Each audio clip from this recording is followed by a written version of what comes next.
vyama vya siasa wala wasipitie huko. Sisi hatuna mzozo na wala hatuna ugomvi na vyama vya siasa. Hata mimi mwenyewe nina chama changu. Hata sisi wa serikalini tuna chama chetu.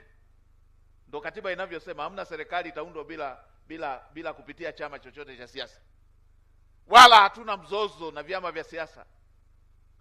Na hata hiyo tukishajihakikishia na swala hili la usalama, tarehe ngapi hiyo imepita, 8 9 hapo imepita, wataendelea tu na mikutano. Lakini jambo la usalama wa Tanzania na Watanzania ni jambo la kipaumbele. Tena na yeyote atakayebishabisha kuhusu hatua zinazochukuliwa, naye itabidi tumchunguze.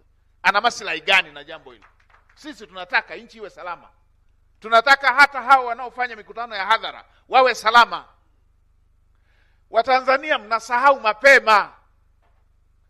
Kuna kipindi iliwahi kufika hivi, wakiwa hawa wanatafuta jambo lao wahalifu, waliwahi kurusha mpaka mabomu kwenye mkutano wa hadhara, ili mradi tu watugombanishe Watanzania.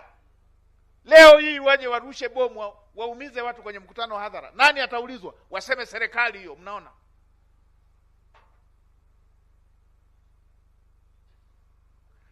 Sisi tuna taarifa na tumeshakamata, na wametupa taarifa wale tuliowakamata. Wametupa malipo wanayolipwa kila mwezi. Wametuambia. Na mengine ni ya kiusalama, hatutasema zaidi. Na silaha.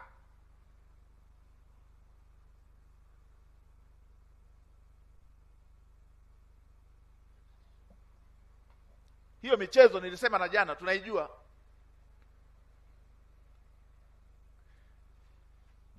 Kama huhusiki na kupanga mipango michafu, usiingilie hatua ambazo serikali na vyombo vya ulinzi na usalama vinachukua kuwahakikishia Watanzania usalama. Watanzania wanataka walale wakiwa salama, wafanye kazi zao wakiwa salama, na sisi tutapambana na wale wanaotaka kuwatumia watoto wa Kitanzania.